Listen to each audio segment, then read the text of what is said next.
Nah, jadi sebenarnya kata-kata yang ada di Yesaya 53 ini adalah kata-kata dari raja-raja yang memandang Israel gitu. Raja. Ya, sekarang kalau kita melihat sejarah, pernah membaca nggak bangsa Israel yang tersebar di mana-mana itu dipersekusi sama orang-orang yang di negara-negara tempat mereka menumpang gitu. Oh iya ada. Betul kan? Pernah dengar Holocaust kan? Oh. Nah, itu salah satu bukti bahwa ini tuh menggambarkan penderitaan bangsa Israel di masa datang. Sebagian besar sudah terjadi. Gitu. Salah satunya adalah Holocaust.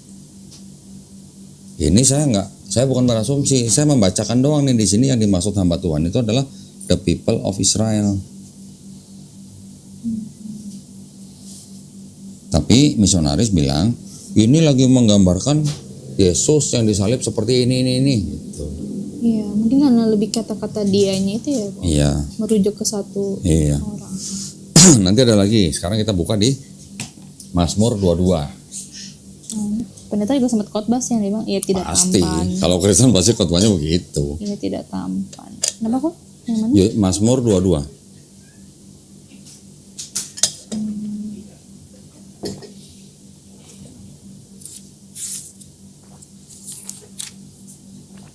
Ayat Dari ayat 1 coba baca. yang untuk pemimpin biduan ya. Terus? Allahku mengapa engkau meninggalkan aku? Ya. Kalau di 4 tapi gospel. engkau tetap jauh dan tidak menolong aku. Ya. Tadi kita udah bahas ya sebenarnya. Iya sempat sih ya. Bahwa ini kan sebenarnya adalah curhatan Daud atas pengkhianatan orang-orang dekatnya gitu. Nah, yang lucu lagi di bahasa aslinya Mazmur 22 yang tadi mengatakan Allahku mengapa kau meninggalkan aku, bahasa Ibraninya tuh bukan Eli Eli lama sabahtani, Eli Eli lama azaftani. Kalau di 4 gospel diceritakan di Matius, Eli Eli lama sabahtani. Sabahtani sama azaftani artinya mungkin sama, meninggalkan. Tapi azaftani ini dialeknya orang Ibrani, sabahtani ini bukan dialek orang Ibrani, tapi dialek orang Aramaik. Jadi ini ada sesuatu yang juga berdasarkan dialek. Kalau Eli-Elinya tuh bahasa Ibrani, tapi Sabahtaninya tuh bukan dialek bahasa Ibrani. Yang dialek bahasa Ibrani arti meninggalkan tuh yang Azaftani gitu. Azaftani itu yang ini, yang Daud ya? Yang di Mazmur 22. Kalau yang di Matius kan lama Sabahtani. Nah, oke lah itu sih hanya masalah bahasa ya. Tetapi konteks yang ada di Mazmur 22 itu menggambarkan tentang matinya Yesus di atas kayu salib. Jadi seperti tadi saya bilang, Tanakh ini sudah ada hampir setengahnya lah, 450 tahun sebelum ada Yesus. Ketika penulis-penulis ini menulis, baca ini, terus mengarang Yesus begini-begini, Eli-Eli sama teman yang mirip-mirip gitu, mungkin nggak? Gitu. Ya, aku baru tahu sih ini adiknya. Nah, ini sekarang saya kasih tahu lagi. Di dalam Perjanjian Baru, dari Matius sampai Wahyu, itu hampir 1000 ayat dikutip dari Septuaginta. Septuaginta itu yang udah bahasa Yunani ya. Ini Septuaginta nih. Dikutip dari sini, hampir 1000 ayat. Dari penulis Matius sampai Wahyu. Nah ya, saya mau kasih contoh satu lagi. Buka Yesaya 7:14.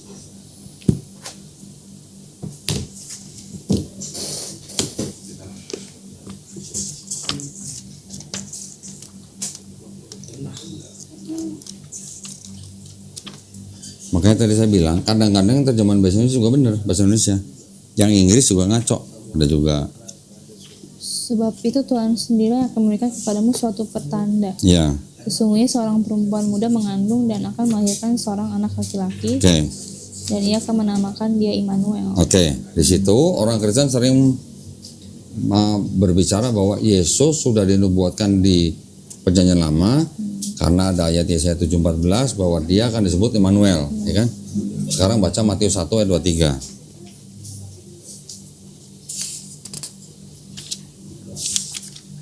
Sesungguhnya anak darah itu akan mengandung dan melahirkan seorang anak laki-laki, dan mereka akan menamakan dia Immanuel.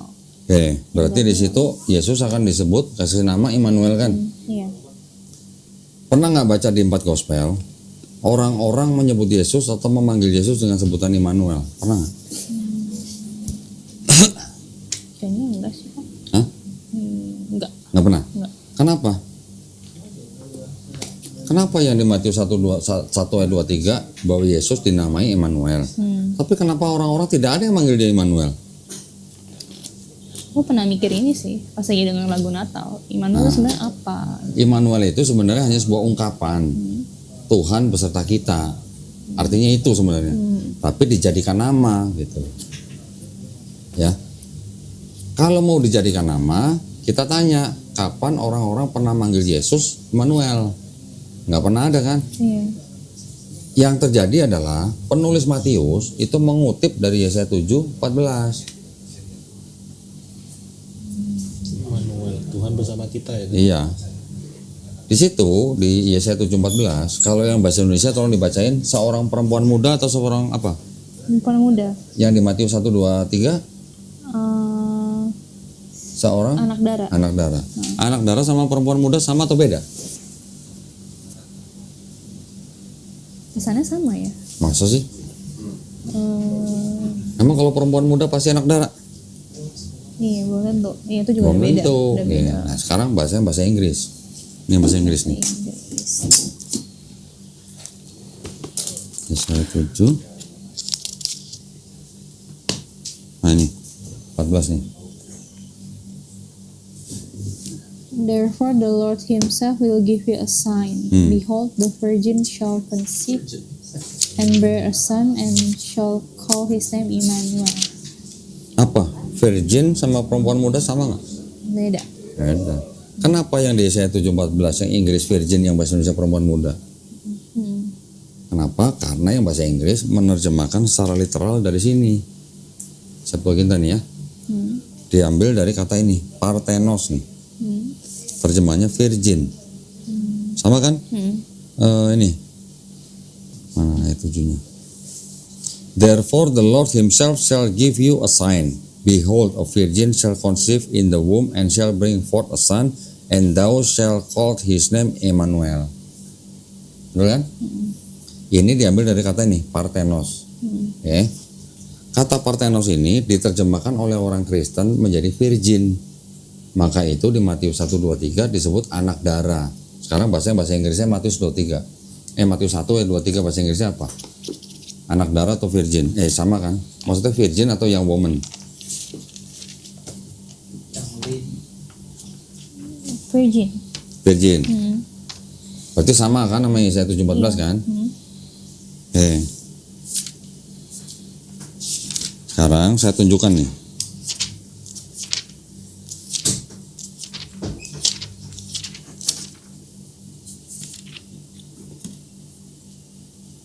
Nih, ada kata neanis ya di Keluaran Exodus 2 ayat 8. Ada kata neanis.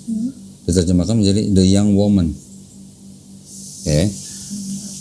Kata yang diterjemahkan menjadi the young woman di dalam yang bahasa Indonesia sama yang bahasa Inggris juga, itu bahasa Ibraninya ha'almah. Ha'almah itu artinya perempuan muda. Kalau kata dalam bahasa Ibrani yang artinya virgin itu bukan ha'almah. Katanya itu adalah betullah. Beda kata nih dalam bahasa Ibraninya nih. Ha'almah perempuan muda, betullah virgin.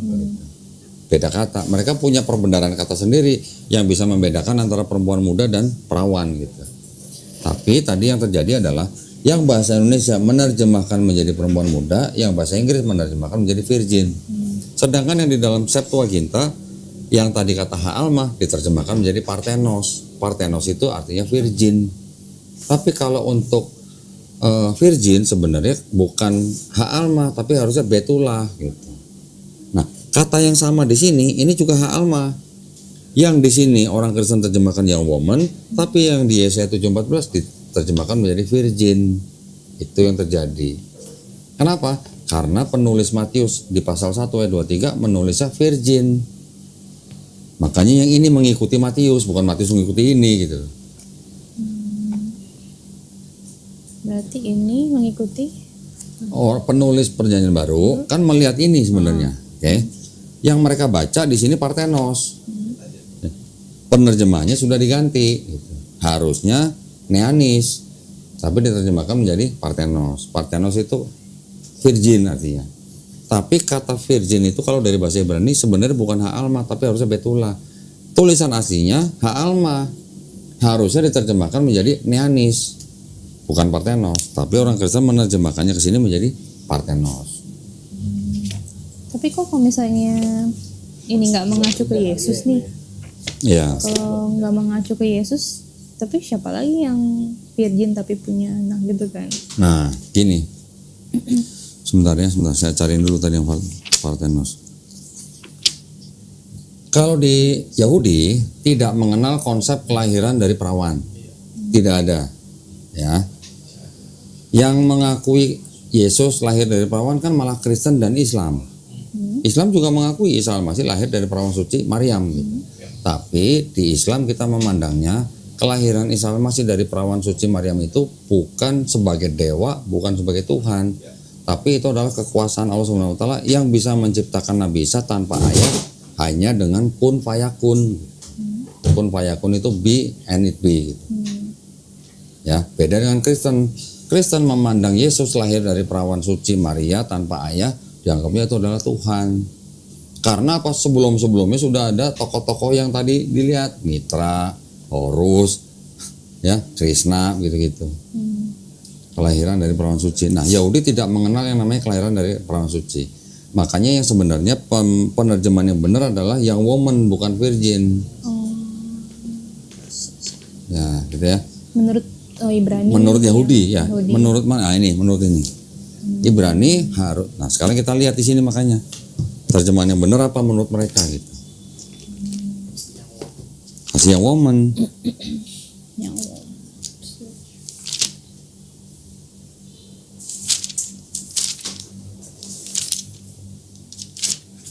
Kayaknya harus bikin kopi ya.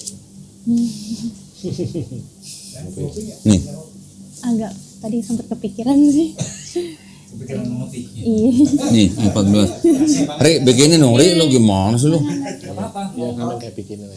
Dia suka ngopi misalnya. Ya udah bikinin lah. Kopi hitam juga ada. Enggak kopi cappuccino kayak gitu ya. Ya dia dua. Udah bikinin aja, bikinin. Yang mana maunya? Nggak santai aja, Intan nggak buru-buru kan? Nggak kemana-mana kan? Enggak. Ya udah ngopi aja. Enggak tahu dia. Buru-buru enggak? Oh, mulai yang ini. Nih, ayat 14 nih. Orang enggak ada acara. Ayat 14. Ini 14 nih. Therefore, My Lord Himself will give you a sign. Behold the young woman. nah, bukan virgin. Masa ya Nabi Yesaya nggak bisa bedain virgin sama young woman gitu. Tapi kok gitu nih Immanuel merujuk ke siapa ya? Oke, Emmanuel itu, bentar. Masih baca dari. Ya gini. Ini saya kasih tahu konteksnya ya. Yang disebut dengan Immanuel di sini, orang Yahudi itu terbiasa punya nama dua nama, ya. Dia bisa satu nama dari ayahnya, satu nama dari ibunya, bisa begitu. Contohnya siapa Pak? Aduh, saya kalau ini harus buka presentasi nih. Nanti saya bukain. Iya. Tapi saya mau jelasin gini. Emmanuel ini siapapun bisa disebut Emmanuel. Nabi Yesaya pun disebut Emmanuel. Pernah dengar nggak? Enggak. Saya tunjukin ayatnya. Ini ada ayat-ayat yang ditujukan untuk Yesaya ya. Nah ini ayat 10. Yesaya 8 ayat 10. Coba baca.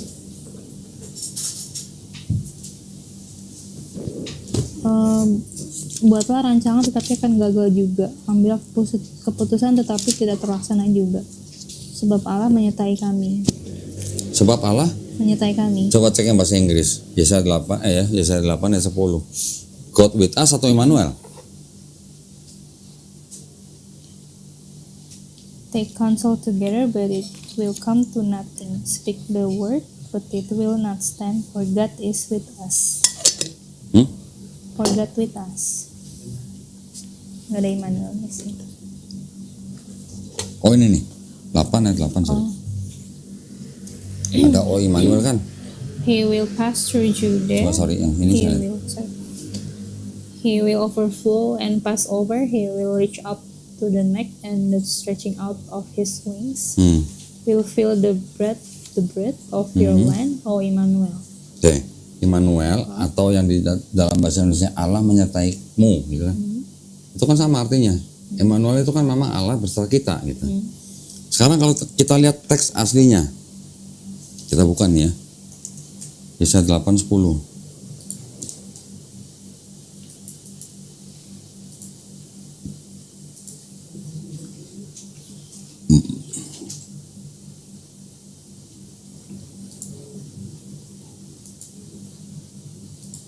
Oh, ini yang ayat 8 ya.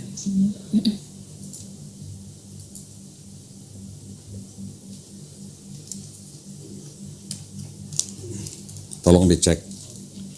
Ini bahasa aslinya nih. Ya. Yesaya 8:10 kan? Di situ kan God with us atau Tuhan menyertai kan? Di sini teks aslinya apa nih? Immanuel. Nah, berarti ini kan cuma tinggal pemilihan kata nih penerjemahannya. Jadi ayat ini turun kepada Yesaya disebut dengan Immanuel. Tapi bukan berarti yang Yesaya 7:14 itu untuk Yesaya gitu, bukan. Yesaya 7:14 itu untuk anak keduanya Nabi Yesaya. Siapa? Buka di Yesaya 8 ayat 3.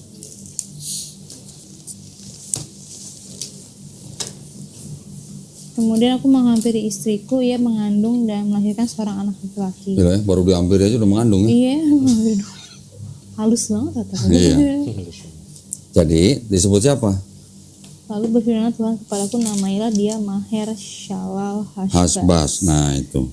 Ini yang disebut sebagai Immanuel di Yesaya 7:14. Kalau mau tahu kenapa bisa begitu, baca Yesayanya dari ayat 1 sampai habis. Jangan cuma 14 doang. Di Yesaya 7 ayat 1 itu membicarakan tentang Raja Ahaz yang sedang sedang dikepung oleh bangsa-bangsa lain. Nah, yang disebut dengan anak yang lahir itu dengan sebutan Immanuel itu artinya ada di ayat 8, di pasal 8, bahwa ketika anak ini belum mengetahui yang baik dan benar, itu raja-raja itu udah pergi gitu, udah kalah gitu. Ini saya baca ini konteksnya nih. Ini kan ada penyerbuan Asyur ke Yehuda nih gitu kan.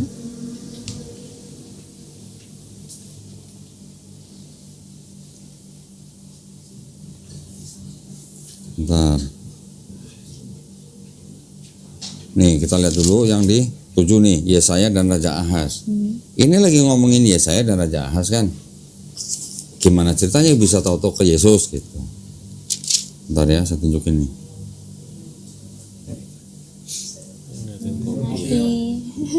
Loh, aku pisan to, Mas. Nggih. Atau suwun, Mas. Sami-sami.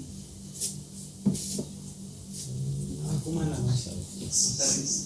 Cocok banget ya buat pegawai kafe ya. Dia punya kafe. Oh iya lupa. Oh, punya kafe, Mas. Ini mesin kopi nih. Takut baju diambil. Oh takut seragam diambil ya. Rajinnya di sini doang. Giliran kajian nggak datang ya. Nggak datang. Bentar ya, saya bukain. Oh tadi Koko mau meeting katanya udah jam 10. Enggak, mereka rela nunggu Intan kok. Tenang aja. Enak Tenang aja. Kita biasa selesai meeting juga jam 1. Kalian nunggu Inggris Belanda lain. Oh iya ya, sekalian. Sekalian nunggu Inggris Belanda. Sepak bola. Oh. Kalau Pak Doni nggak suka kok. Iya. Nunggunya MotoGP. Sama, saya juga kan suka sepak bola. Jam berapa ya?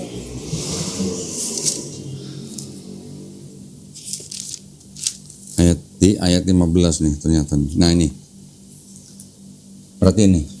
Kan sesungguhnya seorang perempuan muda mengandung dan akan melahirkan seorang anak laki-laki dan dia akan menamakan dia Immanuel. Ia ini berarti siapa? Ia akan makan dadih dan madu sampai ia tahu menolak yang jahat dan memilih yang baik. Sebab sebelum anak itu tahu menolak yang jahat dan memilih yang baik, maka negeri yang kedua rajanya engkau takuti akan ditinggalkan kosong. Berarti ia ini kan anak yang melahirkan itu. Ia akan makan dadih dan madu. Ya, Pernah nggak? aku tadi sempat baca apa maksudnya Ya. dari ini. Ya itu artinya tanda bahwa memang makanan orang Yahudi kan dadih dan madu. Itu makanan mewah gitu. Jadi itu lemak ya? seperti itu ya. Saya juga nggak pernah lihat sih. Kalau mulai ada di kitab Humas itu. Maksud saya gini, pernah nggak baca di perjanjian di 4 gospel itu Yesus makan dadih dan madu, pernah nggak lihat? Enggak, iya. Nggak pernah. Ya. Jadi ketika anak ini belum akil balik, raja yang mengepung Raja Ahaz ini sudah pergi. Itu lagi ngomongin Raja Ahaz, ini kan judul Yesaya dan Raja Ahaz. Raja Ahaz ini lagi dikepung sama siapa nih? Sama Rezin dari Raja Aram dengan Pekah bin Remalia, Raja Israel, maju segala macam. Ini adalah lagi ngomongin Raja Ahaz yang sedang dikepung. Tandanya apa? Tandanya seorang perempuan muda. Siapa perempuan muda? Istrinya Nabi Yesaya. Punya anak yang kedua namanya Mahershala al-Hasbaz, di mana dia anak itu sebelum makan dadi dan madu dan sebelum akil balik, si raja yang mengepung Raja Ahaz itu bakalan pergi atau sudah dibunuh. Konteksnya begitu. Karena Kristen berkepentingan dengan PL, yang dicomot cuman ayat 14-nya. Ayat 1 sampai 13 nggak dibaca sama Kristen. Ya, ayat 15 sampai 20 juga nggak dibaca. Jadi yang dibacanya seolah-olah ada perempuan muda jadi virgin. Ada anak yang lahir disebut Immanuel. Padahal Yesus nggak pernah disebut Immanuel. Gitu. Paham ya sampai sini ya? Oke. Nah, itu yang terjadi gitu. Jadi Immanuel itu bukan berarti nama pribadi gitu, bukan. Belum tentu itu. Itu hanya ungkapan bahwa tenang, kerajaan Israel itu nanti akan selamat dengan tandanya apa? Lahirnya anak kedua Nabi Yesaya. Sebelum anak itu besar, akil balik, raja yang mengepung itu sudah mati gitu. Nanti aku baca dari itu Ya. pasal 7. Iya, kayaknya sih kayak lagi ngebahas apa. Iya, orang lagi bahas perang. Tiba-tiba masa lari anak yang mau lahir 700 tahun setelah Yesaya gitu, nggak ada hubungannya gitu loh.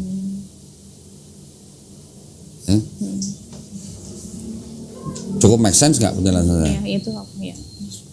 Kalau nggak make sense, sanggah aja nggak apa-apa. Nggak. Kita malah seneng disanggah. Kalau itu iya. Tapi nanti aku baca kok Iya. Terus sama tadi Yesaya 96 sudah make sense, terjemahnya beda kan? Yang apa tuh? Yang tadi yang Wondrous Advisor, Oh iya. Mighty God, Eternal Father. Yang terjadi seperti itu. Jadi Kristen selain memperkosa tafsir juga merubah-rubah susunan kalimat sehingga seolah-olah itu untuk Yesus.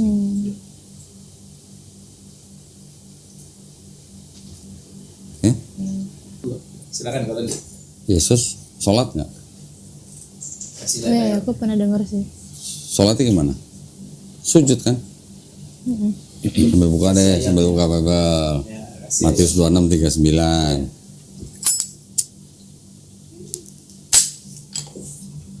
Nggak dicas. Bismillah. Tapi dia soalnya nggak ada ayat suruh kita sujud sih kok. Iya. Iya gini, yang Tapi namanya mengikuti. Iya. Mengikuti. Tapi aku pernah lihat video memang orang Yahudi sembayangnya mirip Islam. ya kan, sujud kan di situ kan? Kemarin siapa ya, si Adi apa siapa Kodoni. Jadi memang ada yang bilang kenapa di gereja kayak nyanyi pakai ngeband, tapi sedangkan di Tony sendiri nggak seperti itu. Gini, Si Adi kan juga bilang, dan aku somehow kayak ya bener juga gitu. gini, kalau Benar yang juga. aliran karismatik, mereka beribadahnya merujuk kepada Daud tarian dan nyanyian Daud. Iya, yang menari-nari itu. Ya, tapi ada nggak ajaran Yesus kebaktian hari Minggu? Nggak ada. Nggak ada. Aku Jadi juga kemarin sempat mikir itu sih, aku lagi di motor tuh aku mikir, iya Taurat kan bilang ingat dan kuduskanlah hari Sabat. ya, Sedangkan Sabat itu kan Sabtu kan. ya. Nah aku sempat mikir, kayaknya apa gue mesti ibadah hari Sabtu gitu kayak. Nah, Ya aku tahu yang soal pagan ada itu. Kristen yang ibadah hari Sabtu ada. Iya, Advent. Malah Advent nggak makan babi. Dan minum Advent juga kopi. nggak mengakui Yesus Tuhan kan? Oh, mengakui. Advent itu sebenarnya mereka mau back to Old Testament sebenarnya, tapi karena tekanan politik mereka akhirnya tetap mengikuti Trinitarian. Oh aku dengar dia nggak mengakui Yesus Tuhan. Yang nggak mengakui Yesus Tuhan tuh yang Saksi Yehova atau yang Unitarian. Unitarian tidak mengakui Yesus Tuhan. Iya, aku sempat bilang ke Adi, oh yaudah aku saksi Yehova. Saksi Yehova Jadi kayak aja. Advent dong kan, jadi dia nggak makan Yesus Tuhan terus nggak makan babi, nggak makan darah. Aku mikir berarti mereka yang bener dong sebenarnya. Nah, sebenarnya kalau mereka kan merujuknya kan ke perjanjian lama. Sama mereka hari Sabtu juga kan ibadahnya kan. Iya. Siapa? Siapa? Si Advent. Advent ya Sabtu. Ya, pokoknya Bahkan saya punya teman orang Advent, masih Advent sampai sekarang. Kalau dengar azan, dia ikutan masuk ke dalam rumah berdoa Bapak kami. Sampai begitu. Kenapa? Karena makin dia sama gitu ya. Mikirnya sama. Nggak tahu lah. Nggak tahu itu apa ya, flexing atau apa, gue nggak tahu lah. Oke. Yesus doanya sujud. Yesus nggak makan babi. Yesus puasa. Ada tulisannya kok Yesus nggak makan babi? Ada. Nggak ada tulisannya. Justru karena nggak ada yang tulisan. mengikuti Taurat ya. Iya. Kan Yesus kan datang, jangan kamu menyangka aku datang untuk meniadakan Taurat. Aku datang bukan untuk meniadakan Taurat, tapi untuk menggenapinya. Berarti kan Yesus melakukan, berarti kan hukum Taurat. Yesus mengajarkan bangsa Israel, ikutilah ajaran orang-orang Farisi. Orang Farisi mengajarkan Taurat. Gitu. Hukum Tauratnya buat Yesus berlaku gitu. Oh, yang soal babi kan pendeta suka bilang yang apa yang keluar itu yang najis ya. Tapi itu omongannya konteks Paulus ya? Enggak, Siapa ya? itu cerita di 4 gospel. Tapi itu konteksnya bukan makan babi, konteksnya makan nggak cuci tangan gitu. Kalau yang orang Kristen pakai ayat untuk supaya bisa makan babi, itu yang perkataan Paulus. Yang mana Paulus bilang semua makanan halal. Ya. Tapi itu kan Paulus kan tujukan kepada orang non-Yahudi. Kepada orang Yahudi kan Paulus bilang, lu tetap harus hidup di bawah hukum Taurat. Nggak boleh makan babi, nggak boleh makan babi. Tapi untuk orang yang non-Yahudi atau disebut goyim, semua makanan halal gitu. Lu nggak perlu mikirin apa-apa karena dosa lu sudah ditebus sama Yesus. Bahkan Paulus kan bilang nggak perlu sunat. Malah Paulus bilang kalau lu sunat, matinya Yesus di atas kayu salib nggak ada gunanya. Itu perkataan Paulus. Gitu. Audiensnya beda gitu loh Paulus ini. Ya padahal Yesusnya nggak ngomong apa-apa. Yesus nggak pernah ngajarin makan babi. Yesus ngajarinnya ikuti hukum Taurat. Sebelum langit dan bumi ini hancur, satu titik pun nggak boleh dihilangin dari hukum Taurat. Gitu. Nah, Yesus juga bilang nanti akan ada nih parakleton yang sama dengan Yesus nih, karena pakai alon parakleton yang ngajarin semua hal. Yang mana dia ngomong itu berdasarkan apa yang dia dengar gitu, bukan dari dia sendiri gitu, ya kan? Jadi Yesus kecil disunat, Yesus nggak makan babi, Yesus puasa, Yesus doanya sujud. Mengenai siapa yang disalib ya, ini Islam kan berbeda. Islam kan mengakui bahwa Yesus tidak dibunuh dan tidak disalib. Di Bible itu diceritakan Yesus yang disalib. Tapi ketika orang yang disalib itu diturunkan dari salib, dia dikafani dengan kain kafan kan, berarti kan. Nah sekarang agama apa yang mati dikafanin, nggak makan babi, puasa, sunat, doanya sujud?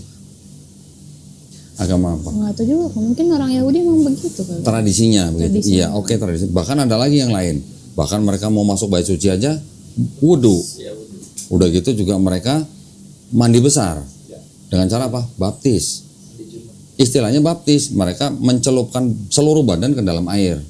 Itu sebenarnya tujuannya untuk menyucikan dosa-dosa mereka. Menyucikan ya. Yahudi gitu, baptis. Yahudi gitu. Baptis itu untuk menyucikan dosa mereka. Kalau Kristen, baptis dirubah menjadi pernyataan iman menerima Yesus. Di Islam, untuk baptis atau itu apa namanya, mencelupkan diri semua kena air, diganti dengan mandi besar. Mandi besar itu seluruh badan juga kena air, tapi nggak perlu nyelup kolam gitu.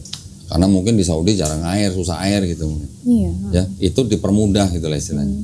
Jadi yang disempurnakan dari Bani Israel itu adalah syariat. Dari mulai Taurat, Zabur, Injil, ini kan syariat. Disempurnakan di dalam Islam dengan Quran, itu yang disempurnakan syariatnya.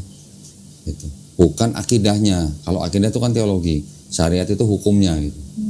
Yang disempurnakan hukumnya aja untuk beribadat, sholat dan segala macam, itu yang disempurnakan dalam Islam. Tapi akidahnya atau teologinya tetap sama. Dari Nabi Musa juga la ilaha illallah, dari Nabi Musa juga Adonai Eloheinu Adonai Ehad. Di Islam nggak berubah, tetap la ilaha illallah, tetap qul huwallahu ahad. Teologinya nggak berubah, syariatnya aja yang berubah. Jadi Islam ini sebenarnya bukan agama baru. Islam itu adalah agama yang sudah dijalankan oleh Nabi pertama, yaitu Adam alaihissalam. Cuman syariat setiap nabinya berbeda-beda. Yang disempurnakan itu adalah di Islam. Mau nanya yang soal Ishak sama Ismail. Waduh, ini 2 jam lagi nih kan. Iya. Nggak apa-apa. Aku juga udah mesti pulang sih Belum sebenarnya. nonton yang videonya kok udah. Kayaknya belum. Oh, yaudah kita penonton. Sekarang kita buka aja, kita buka. Biar Langsung maksudnya. enggak sekarang Pengen langsung. menutup. Ya, boleh. Tiba-tiba aja kayak, wih soal Abraham. Memang itu yang paling krusial buat orang yang di Kristen yang sedang berpikir. Sekarang baca sendiri aja, nanti biar Intan yang memutuskan sendiri, jangan saya gitu. Ini kami kok nggak apa-apa nih kepanjangan. Iya, kok kamu malaman. Lah sampai pagi juga ayo. Oh ya. Kita udah buang waktu 2 jam ya. Ya nggak apa-apa. Dua jam apa kita lebih. Meeting Enggak apa-apa, 3 jam. 3 jam berapa Mel tadi Mel? 3 jam berapa tadi? 2 jam 3 Kirain apa? Wow. konsultasi dulu. Kemarin kalau dia bilang misalnya 5 juta. 5 juta. Udah nego.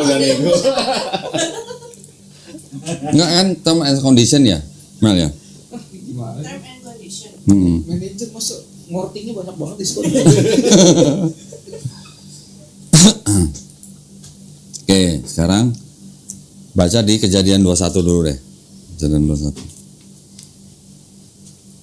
Tapi Intan udah tahu kan, yang lahir duluan yang mana?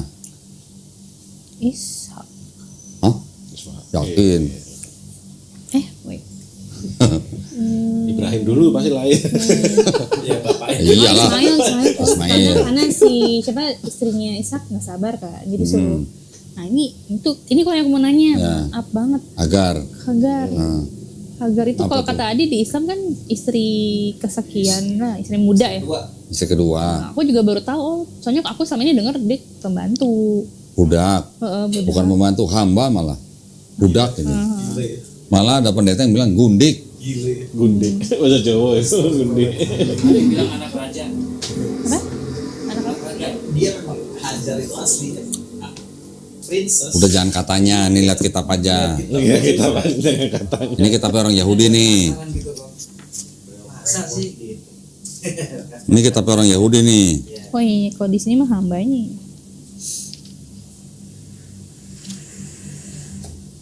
Oke, sekarang biar kita minta Intan yang baca sendiri aja. Agar ini siapa gitu. Itu yang udah saya kuning-kuningin tuh. Hagar was a daughter of Pharaoh. Itu princess ya. Princess Hajar. So it was that Hagar is Egyptian princess. Apa namanya? Putri. Putri raja. Putri Raja. Anak raja Nikahin kalau princess. bukan perempuan Biasa. Iya, putri raja kan. Intan tahu kan ceritanya kan, ketika di Bible diceritakan Abraham ke Mesir, terus kemudian Raja Mesir waktu itu karena saking ngelihat Sarah saking cantiknya, diminta jadi istrinya raja kan. iya. Udah pernah dengar kan? Terus kan Abraham kan berbohong bahwa ini adalah Adiknya ya. adik. Memang benar itu adiknya sebenarnya. Sarah. Jadi Abraham sebenarnya nggak bohong.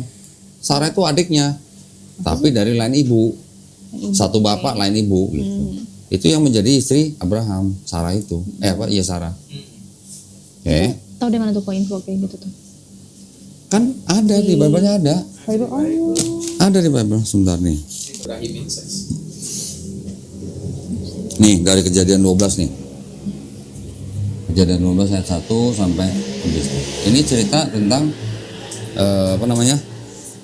Yang dia Sarah diminta oleh Raja Mesir. ini. Sarah itu memang adiknya Abraham tapi lain ibu gitu. Oh ini baca kebalik ya? Iya kan kanan ke kiri. Kayak aku. Tadi yang TB2 mana tadi? 16. Oh kalau Alkitab ini kayak buku biasa ya? Hah? Maksudnya? Bukanya. Iya, Cara bukan bukanya. biasa. Buka biasa. Maksud lo harus wudhu dulu gitu? Bukan mendoa. maksudnya dalam arti bukanya kalau ini kan kayak Al-Quran dari kiri. Yang ini, Nah, ini dari kanan ke kiri, ini kiri ke kanan. Ini kan terjemahan doang. Oh ini. Ini kayak buku biasa anggapannya gitu ya. Tapi ini memang ada tulisannya sih kok nggak tahu nih dia ngomong apa ya, better than she be a servant in their house. Jadi Raja Mesir menganggap bahwa Abraham ini seorang nabi. Nah, karena akhirnya Raja Mesir mengetahui bahwa Abraham adalah seorang nabi, dia malah menyerahkan putrinya untuk ikut nabi itu. Dengan tujuannya anaknya ini, putrinya ini mendapatkan berkah dari nabi itu. Malah akhirnya malah jadi istri Nabi itu kan. Itu sebenarnya diinginkan oleh Raja Mesir itu gitu. Tapi sama Kristen disebut sebagai apa? Hamba, budak, gundik malah. Kalau dilihat dari status di sosial, Sarah bukan anak raja, bukan anak bangsawan. Hagar anak Raja Mesir. Tinggian mana statusnya? Kalau di sosial, tinggian Hagar kemana-mana. Tapi karena Raja Mesir ini supaya anaknya mendapatkan berkah dari Abraham sebagai seorang nabi, Hagar ini diberikan kepada Abraham untuk ikut nabi itu. Sampai akhirnya sama Sarah diberikan kepada Abraham sebagai istrinya apa sebagai hambanya? Sebagai istrinya. Ada di sini seperti ini. Di Kejadian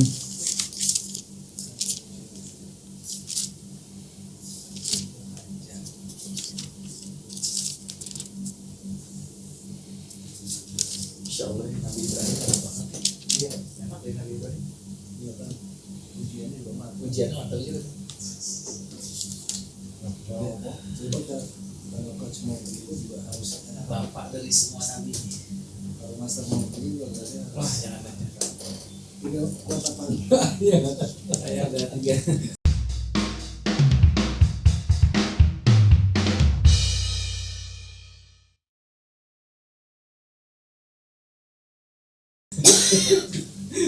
Dan capek.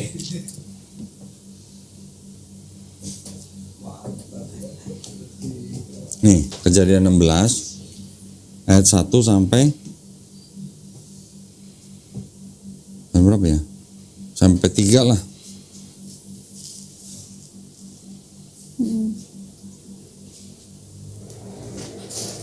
Hagar diserahkan ke Abraham sebagai apanya?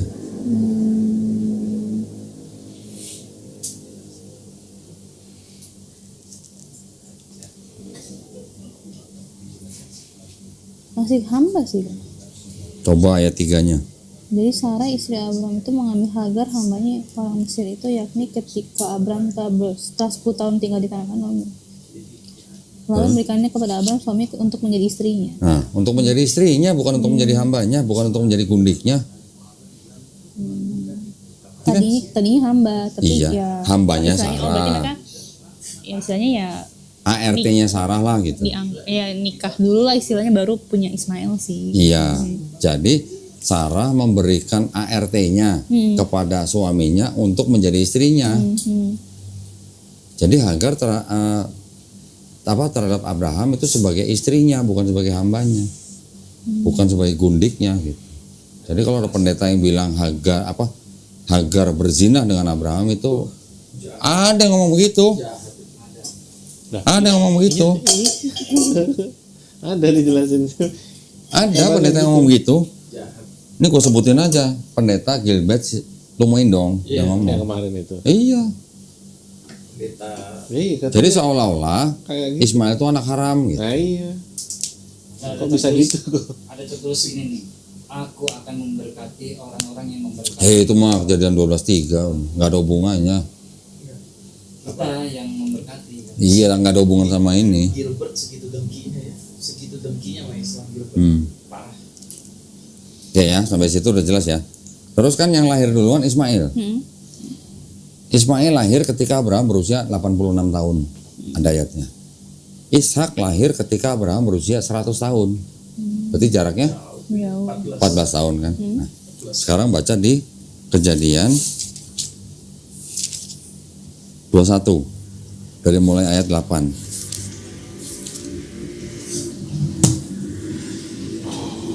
Ayat 8 ini kan menceritakan tentang Ishak yang baru lahir itu kan, bertambah besar dan dia disapi. Kalau disapi itu umur berapa tahun sih? sapi. 2. Ada yang 2, ada yang 3 lah ya. Erik dulu berapa tahun, Erik? Disapi, Erik? Oh, Saya disampaikan 6 tahun tuh. hah? 6 tahun. 6 tahun? 6 tahun. Saya SD kelas 2 baru. Lama amat. SD kelas 1. Oh, walah. Serius. Terlama. 6 tahun? SD kelas 1. Itu overdosis. Saya nggak bisa. Enggak, itu enggak keracunan itu. Enggak keracunan kalau 6 tahun. 4 tahun aja udah. Udah keracunan. Gede bener badan. Enggak, masih gitu, masih nenen. Kok sekarang juga saya Enggak, Tetep tapi nggak keluar, Wah, mama gua- nggak ngebolehin. Gue curiga kalau 6 tahun nanti kalau punya istri gimana tuh ya? Waduh, nggak serius kok. Siap-siap anak. Ya, jadi kalau Ishak disapi, umur Ishak berarti antara 2 sampai 3 tahun kan? Ya kan? Nah, ketika itu Ishak main sama Ismail, terus kemudian Ismail dianggapnya apa namanya? Apa ya namanya, seperti kayak orang mengerjain gitulah. Ya. Terus Sarah marah. Sarah menyuruh Abraham mengusir Hagar dan Ismail. Jadi kalau Ismail lahir beda umurnya sama Ishak itu 14 tahun, dan ketika Ishak disapi berarti Ismailnya udah umur berapa? Tambah lagi nih 2 tahun kan? 16. Berarti 16 tahun. Sekarang baca dari ayat 14. Keesokan harinya pagi-pagi Abraham mengambil roti serta sekantong air, memberikannya kepada Hagar dan meletakkannya di atas bahunya. Ya kan? Lalu bersama anak itu disuruhnya Hagar pergi, Hagar kemudian pergi. Nah, ini beda nih, terjemahnya udah beda nih. Coba lihat sebentar. Iya. 21 ayat 8.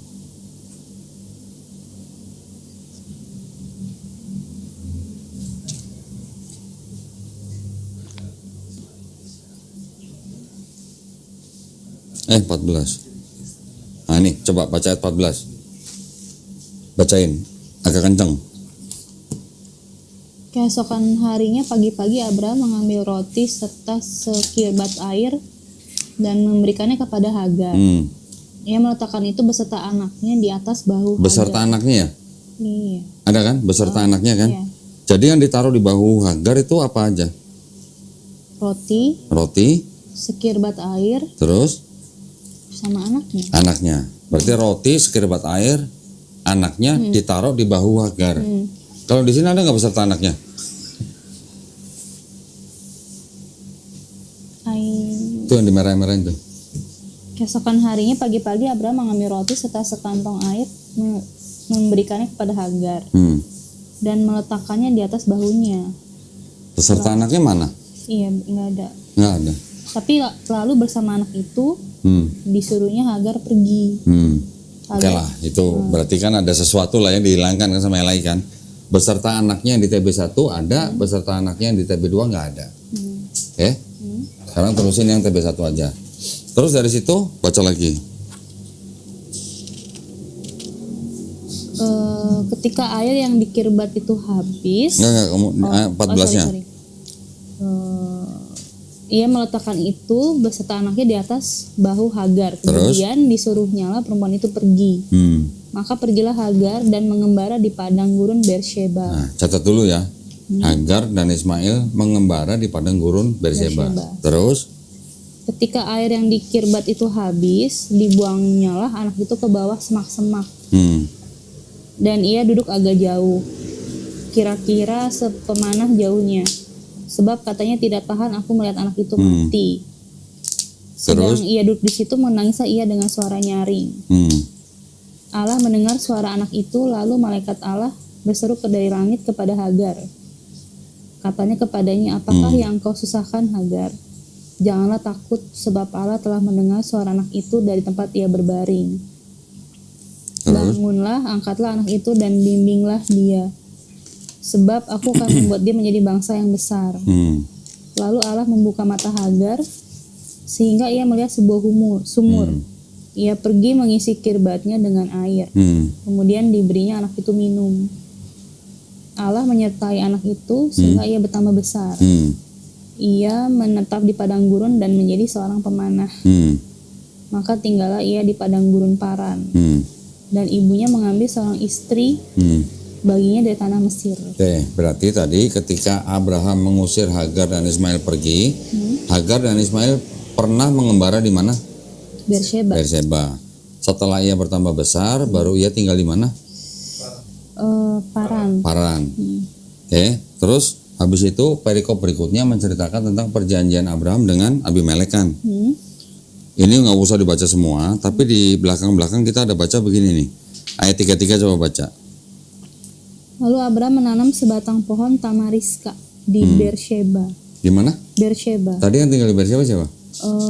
Hagar sama Hagar. Ismail. Ya, terus dan memanggil di sana nama Tuhan, Allah yang kekal. Terus, Dan masih lama Abraham tinggal sebagai orang asing di negeri orang Filistin. oke, berarti Abraham tinggal di mana itu? Beersheba, Berseba. Yang tinggal di Berseba tadi siapa?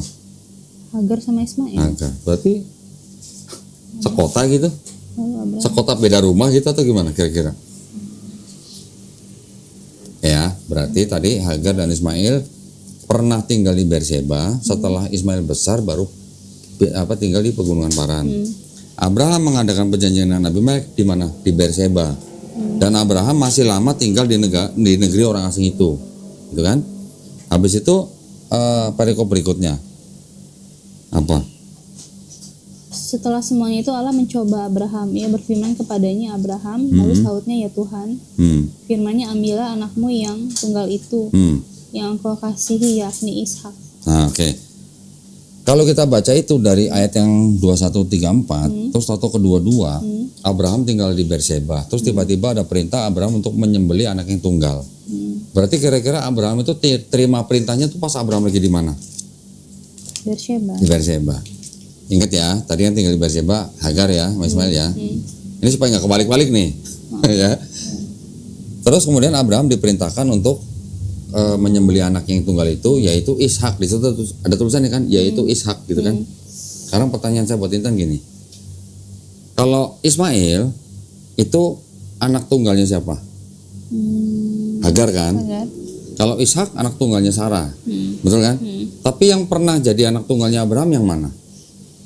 Yang duluan. Iya, siapa? Ismail. Jadi kalau dibilang bawalah anakmu yang tunggal, anakmu ini kan berarti anak Abraham kan? Bukan anak Sarah, bukan anak Hagar kan? Yang disuruh kan anak yang tunggal anaknya Abraham, Iya. bukan anaknya Hagar atau Sarah. Berarti kira-kira siapa? Harusnya lah ya. Oke, di sini kan ditulisnya Ishak. Oke, kita ikutin aja dulu. Habis itu kan Abraham diperintahkan untuk ke Gunung Moria beserta anak yang tunggal dan kedua bujangnya. Betul? Terus setelah insiden tidak jadi disembelih, Abraham dan anak yang tunggal itu turun kepada kedua bujangnya dan mereka kemana? Beersheba. Ke Berseba. Tadi yang tinggal di Berseba siapa? Hagar sama Ismail. Hagar sama Ismail. Kalau di sini ditulis Abraham bawa Ishak, Abraham kembalinya ke Berseba. Pertanyaannya gini, Abraham itu pulang ke rumah yang salah atau pulangnya salah bawa anak gitu?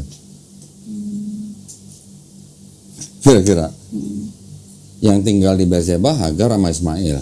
Abraham pernah tinggal di Berseba karena setelah bikin perjanjian dengan Abimelek. Abraham ketika bawa anak yang tunggal kembalinya ke Berseba. Berarti kan Abraham kan dari Berseba ke Moria kan PP berarti kan? Pulang pergi ke kota yang sama gitu, Berseba. Sekarang baca yang pasal 23. Sarah apa? Mati dan dikuburkan. Sarah hidup 127 tahun lamanya. Terus? Itulah umur Sarah. Kemudian matilah Sarah di Kiryat Arba, Kiryat Arbat. yaitu Hebron Di di tanah Hebron. Kanaan. Di tanah Kanaan. Lalu Abraham datang meratapi dan menangisinya. Abraham datang meratapi dan menangisinya. Abraham datang dari mana? Kira-kira datang dari mana? Kalau Abraham datang meratapinya berarti Abraham serumah nggak sama Sarah? Enggak. Itu udah yang jawab kan Intan sendiri. Jadi yang anak tunggal itu siapa? Walaupun tulisannya Ishak, tapi kalau membaca tempat, kejadian, urutan, umur dan segala macam, apa mungkin yang mau disembelih itu Ishak? Sarah matinya di Hebron. Masa Sarah tinggal sendiri, Ishaknya tinggal sama Hagar dan Ismail? Gimana kira-kira? Abraham datang meratapi, berarti Abraham nggak serumah sama Sarah. Jelas ya sebenarnya? Tapi Clear. Ada apa dengan Sarah? Padahal Sarah itu istri pertama ya. iya, Istri pertama, tapi kan cemburunya besar. iya. Jadi Ibrahim malah milih tinggal sama Ada Saya nggak bilang Abraham milih, nggak bilang. Tapi tulisannya Ini yang berbicara kan. yang Buku yang di- berbicara, apa kitabnya yang berbicara. yang bilang pernah tinggal di Berseba, Hagar. Abraham membuat perjanjian di Berseba, dapat perintah di Berseba, pergi ke Gunung Moria, pulangnya ke Berseba. Sarah matinya di Hebron. Dia ngunjungi Abraham datang meratapi. Intinya gitu kan. Ini Simpel bukan saya menyangkal Quran ya, bukannya. Kalau di Quran itu urutannya Abraham minta diberikan seorang anak yang sabar. Abraham minta seorang anak yang soleh. Abraham minta anak yang soleh. Dikasih anak yang sabar. Ketika diberikan anak yang sabar ini, Abraham bermimpi atau diberikan mimpi bahwa dia harus menyembelih anaknya itu. Dia bilang sama anaknya ini, anak yang sabar ini nih, bahwa dia harus menyembelih anaknya. Anaknya menjawab, lakukan apa yang diperintahkan kepadamu. Semoga kita menjadi orang yang sabar. Anaknya nih, nggak ditulis namanya Ismail. Terus kemudian setelah dibawa ke gunung, tidak jadi disembelih, digantikan dengan kambing atau domba. Setelah kejadian itu baru Abraham dapat kabar dia mau dapat anak yang soleh, ya, namanya Ishak. Anak yang soleh ini namanya Ishak. Jadi kalau kelahiran Ishak aja belakangan, berarti yang mau disembelih siapa? Ismail. Nah, ini kan cuma dengan logika aja. Sedangkan Ismail itu selalu diberi gelar anak yang sabar. Selain Ismail, itu ada Nabi Idris, ada Nabi Zulkifli, ada Nabi Ayub. Ini semuanya beserta Nabi Ismail, empat-empatnya disebut sebagai orang yang sabar. Gitu. Nah, gelar ini nggak pernah ketuker untuk Nabi Ismail. Ismail nggak pernah disebut Nabi yang soleh. Selalu yang disebut Nabi yang soleh selalu Nabi Ishak alaihissalam. Tapi di sini Ishak lahir dulu ya, apa baru? Enggak dong, Ismail dulu dong. Maksudnya Ishak lahir dulu baru si Abraham disuruh nyembahin anaknya. Ya, memang tulisannya begitu. Ya, sebentar ya. Kejadian 16.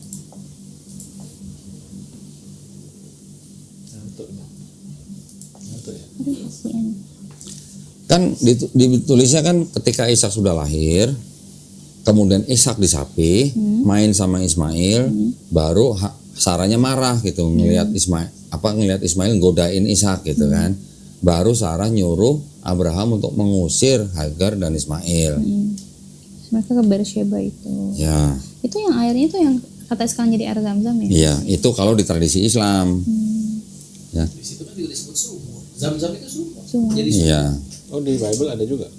Ada. Sumur Jadi tapi tidak menyebutkan jadi gini. Zam-Zam. Jadi ketika saya berusaha membuktikan bahwa di dalam Bible sendiri tidak mungkin yang mau disembelih itu Ismail, bukan berarti saya percaya dengan Bible itu gitu. Tapi saya sedang mempertanyakan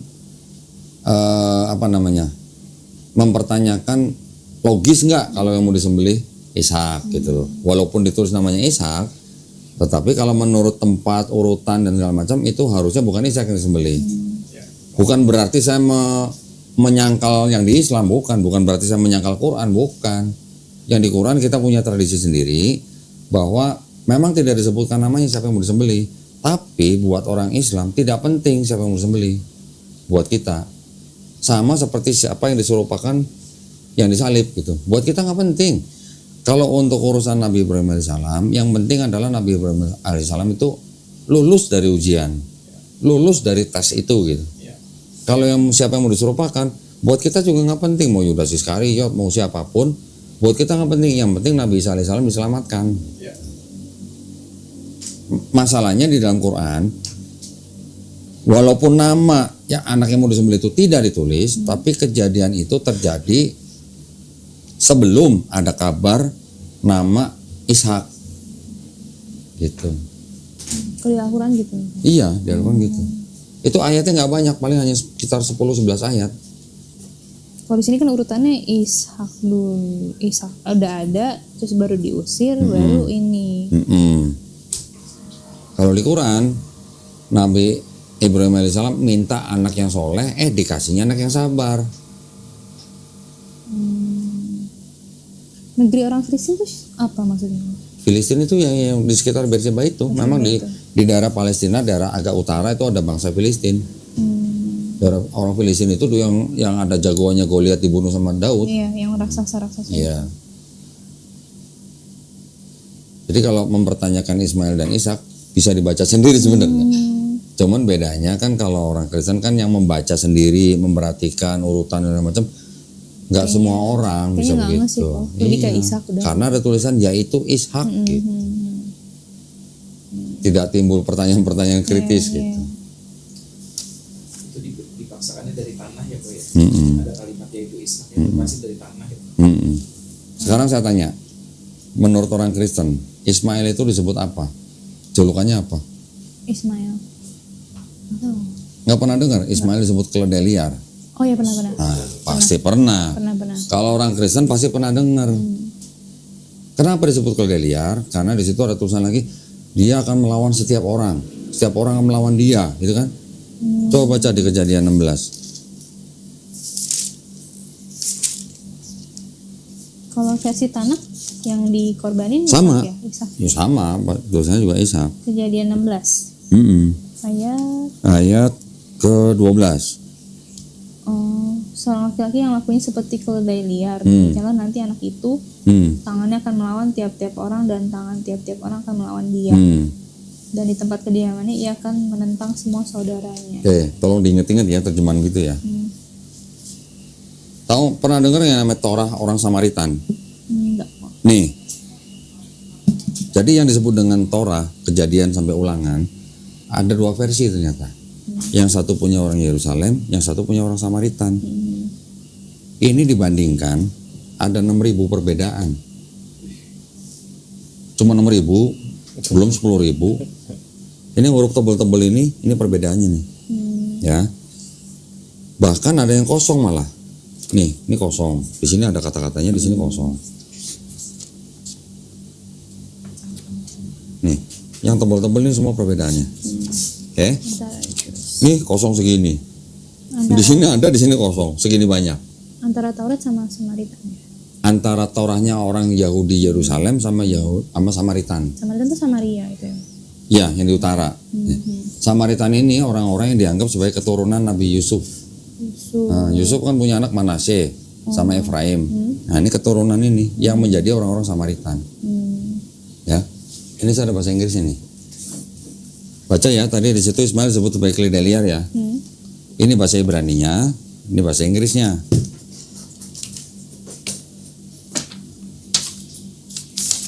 Nah nih, Intan baca sendiri nih, perbedaannya apa?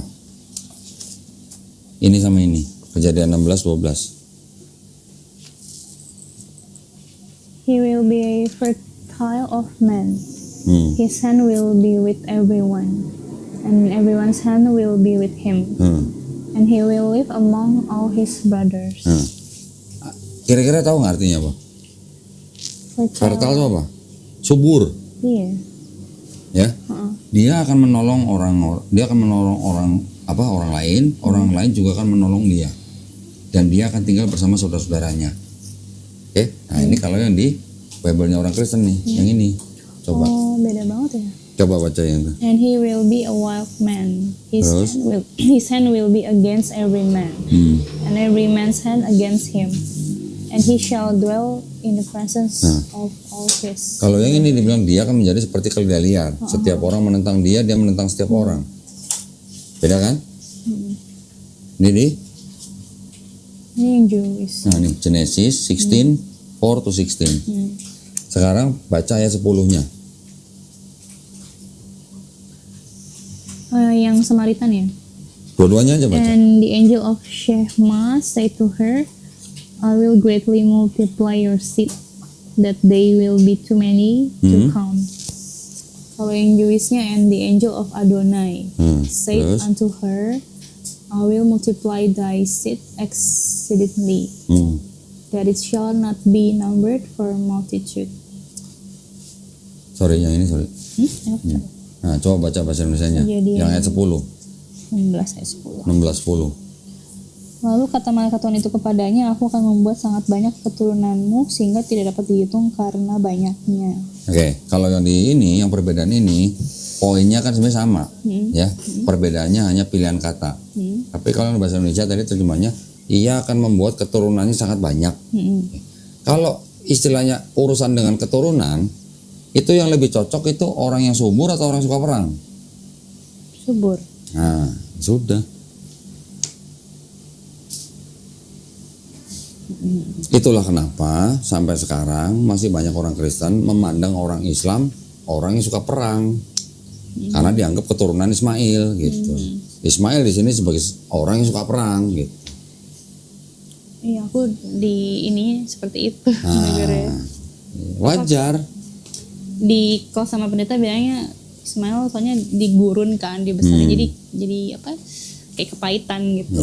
Ya itu wajar, itu adalah pandangan-pandangan orang Kristen yang memang apa ya, nggak mau saingan gitu sama orang Islam. Mereka jadi membuat propaganda menjelek-jelekan Ismail. Aku baru tahu loh kok yang bikin Ka'bah tuh Ibrahim sama Ismail. Bukan Ibrahim, bukan. Oh, bukan. Yang membuat Nabi Adam alaihissalam. Nabi Ibrahim alaihissalam itu yang meninggikan. Nah, Berarti Ka'bah udah dari dulu. sudah, itu rumah pertama.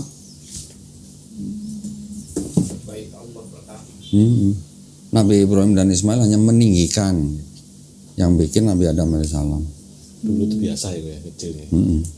Jadi dibangun kayak gitu. Di Mekah. Faran kan. Kan ada bakah kayak di Alkitab. Sama. Bakah. Mekah, Faran. Bakah itu sama-sama. Ada Di Bible juga ada kata bakah. Maka. Kalau kita cek artinya bakah itu apa di dalam komentari itu Mekah. bakah. Gimana tuh kok Alkitab? Aduh, Ada maaf ya. kok. Iya, maaf. Terakhir kok terakhir. Mazmur 84 kalau nggak salah. Yang satu nggak apa-apa ya. Nggak apa-apa. Sampai pagi. Udah pada ngantuk. Pada nungguin. Nih. Ketuanya juga nggak datang. Mazmur Mazmur 84 ayat 6. Ketuanya siapa? Mazmur 84. Ustaz Agus Oh nggak datang ini. lagi dioperasi. Anaknya dioperasi.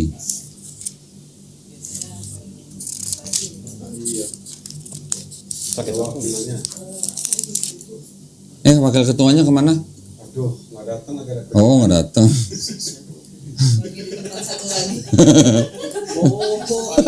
I know. Kemarin sudah penyerahan. When you call double job, I know. Double job. Setelah terima apa sih kok kemarin? You know him kan? Yeah, I know. Exactly.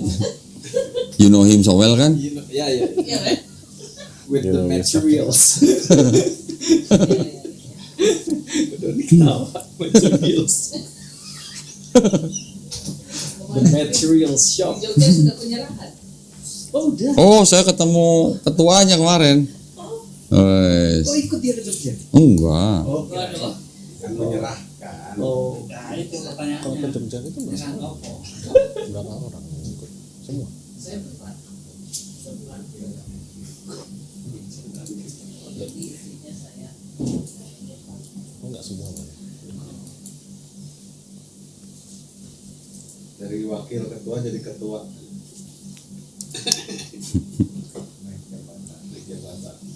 bismillah lah. Kita dukung ya. Dukung lah. Mau di mana juga. Oh, dukung banget. Namanya saudara seperjuangan. Yang penting jangan masuk jil aja. Anjir. Jangan masuk jil.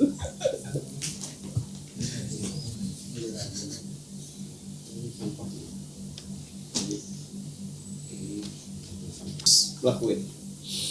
Ini ada sebuah website. Ini website Kristen loh. Namanya biblehub.com. Ya, kita lagi bicara tadi di Mazmur 4 ayat 6, 84 ayat 6. Udah baca belum? Ada Apa? Di lembah apa? baka. Baka. Nah, ini lihat nih. Bakanya soalnya huruf B-nya besar. Iya. Bukan baka-baka alam baka. Bukan. Nama kota alam bakar. Kota masih besar. Jerusalem besar. Ayam bakar. Ayam bakar. Ayam bakar. Mereka membuatnya di tempat yang bermata air. Penuh keberkahan. Nih, kalau mau baca dari sini dah. The word baka is derived from the root which means to weep, lembah tangisan. Ya. Bisa dibaca terus sampai di sini ada kata apa nih? Tuh apa kata apa tuh? Oh, Ini ya. the valley Mecca. of Mecca. Mecca. Holy City of Mecca. Yang ngomong ini loh, bukan saya loh. Boleh aku foto nggak? Boleh. Foto aja. Psalm 84 verse 6.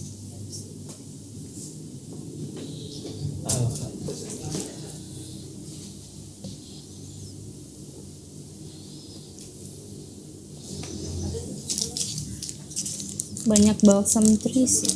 Ya. Lembah tangisan. Lembah Baka itu memang dikenal dengan istilah lembah tangisan. Mereka membuatnya menjadi tempat yang bermata air. Nah, Zam-zam. Iya, penuh dengan Iya. air, penuh keberkatan. Air Zam-Zam sampai sekarang nggak habis-habis. Nggak Sampai akan sekarang. bisa kering. Jadi mata airnya itu abadi. Abadi.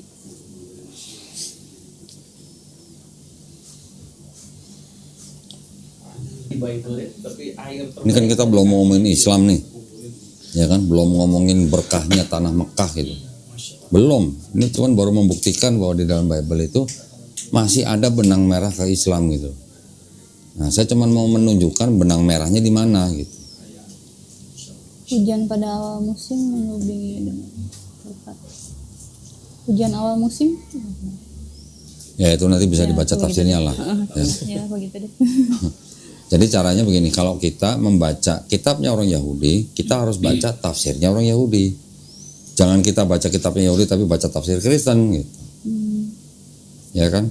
Baca Quran juga harus baca tafsirnya ulama Islam. Bukan baca terus seenak udel gitu menerjemahkannya atau menafsirkannya. Isa disebut kalimatullah, dianggap Allah itu sendiri gitu. Padahal ada ayat di Quran yang jelas-jelas mengatakan bahwa Isa alaihissalam mengatakan aku adalah hamba Allah. Kok masih bisa-bisanya difitnah Isa itu kalimatullah, maka itu adalah Isa adalah Allah gitu. Itu yang ngaco gitu. Itu yang nggak boleh. Jadi kita tidak boleh menafsirkan kitab orang kalau kita tidak mengetahui gitu. Nah, kan itu yang saya coba ketika saya membaca kitabnya orang Yahudi. Oh, ternyata penafsiran orang Yahudi itu begini. Ternyata penafsiran orang Yahudi ini yang diperkosa oleh Kristen. Kemudian malah kitabnya dipakai menjadi separuhnya orang Kristen gitu. Nah, terus idenya Kristen dari mana kok Tuhan bisa jadi manusia gitu. Itu tadi. Pagan. Pernah dengar Dewa Zeus? Hah? Punya anak nggak? Hercules itu. Ah, itu Hercules tahu. Hercules disebut setengah manusia, setengah dewa. Yesus disebut sepenuhnya manusia, sepenuhnya dewa. Mirip nggak konsepnya? Ada dewa yang paling tinggi, ada Bapa Tuhan yang satu-satunya Allah, punya anak dari manusia, anaknya setengah manusia, setengah dewa, ini sepenuhnya manusia, sepenuhnya Tuhan. Hercules perkasa, Yesus. Cuman bedanya kalau di Bible kan Yesus nggak bisa ngangkat gunung kayak Hercules gitulah, tapi bisa membangkitkan orang mati gitu. Detailnya berbeda, tapi konsepnya mirip. Menebus dosa. Nah, Perkasa. jadi orang-orang di daerah situ memang orang-orang yang sudah lama ratusan tahun hidup di bawah era Helenisme. Helenisme itu yang tadi ada Dewa Zeus, Hercules dan sebagainya itu disebut dengan sistem kepercayaan Helenisme. Nah, orang-orang Kristen mengadopsi dari paganisme Romawi dan Helenisme Yunani. Ada buktinya nggak dari Kristen dari Bible? Coba deh. Pernah dengar? Pernah dengar? In the beginning was the word. Aduh, Ini belum habis kan? belum. Belum masih ada nih seperempat. Coba buka Yohanes 1:1. Yohanes 1:1. Buktinya udah saya sediain di depan mata nih. Oh, habis baca itu baca ini gitu. Yohanes. 1:1. Pada mulanya adalah firman. Firman itu bersama-sama dengan Allah dan firman itu adalah Allah. Orang Kristen menganggap firman itu kan adalah Yesus. Betul kan? Yesus adalah firman. Firman itu menjelma jadi manusia, gitu kan? Di sini kan nih sama nih ayat yang sama. Dari ayat 1 ini, in the beginning was the word and the word was with God and the word was God, gitu kan? Ada catatan kaki di bawah nih. Sayang tulisannya kan kecil banget nih. Ada yang saya kuningin nih. Tulisannya apa tuh? Hellenistic philosophy. Nah, berarti kan bukan saya yang ngomong, Bible sendiri yang ngomong gitu. Begini. Dari kata logos itu diambil dari filosofi Helenistik.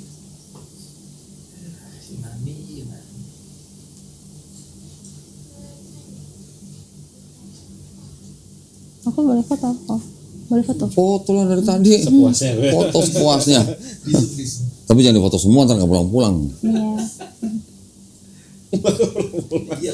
Jadi kalau difoto tiap halaman nggak pulang-pulang, ntar sampai besok. Fotokopi. Fotokopi manual. Padahal Yesus sendiri menerima firman. Nah, Yohanes 17 ayat 8 kalau nggak salah ya. Masa firman menerima firman?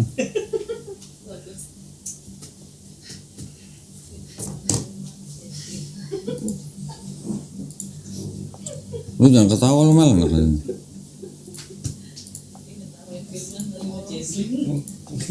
Kenapa jadi ini? Kenapa? Apa? Oh firman menerima. Oh jangan sebutin aja. Nggak boleh ini direkam ini. Tolong dikat. Coba buka Yohanes 17:8.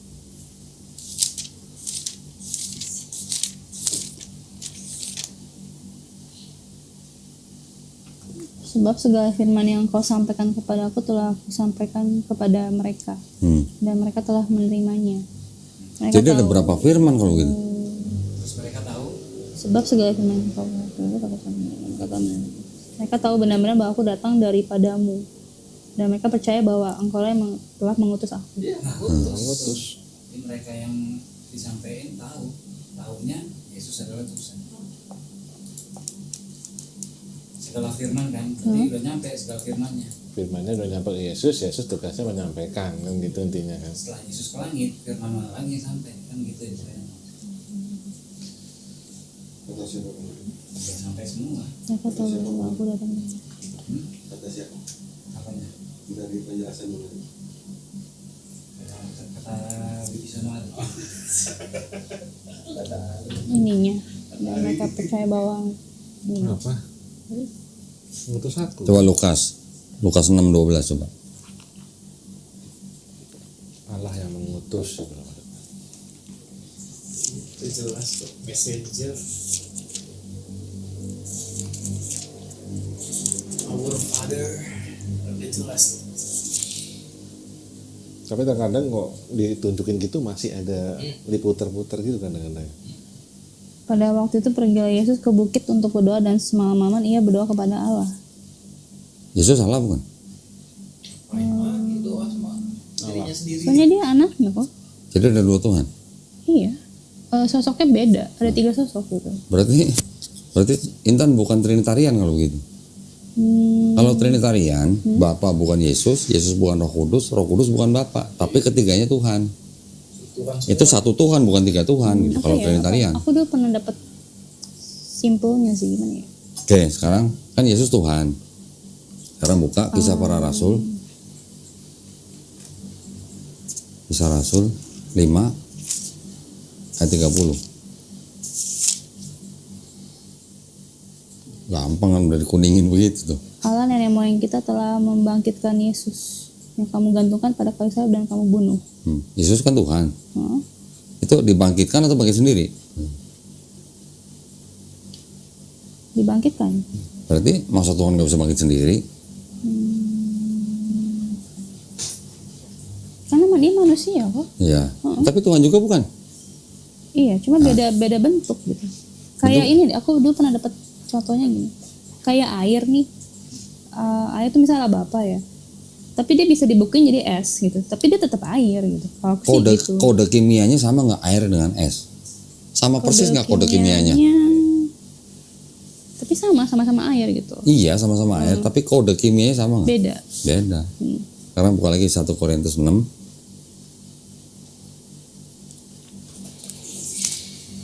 Ayat 14.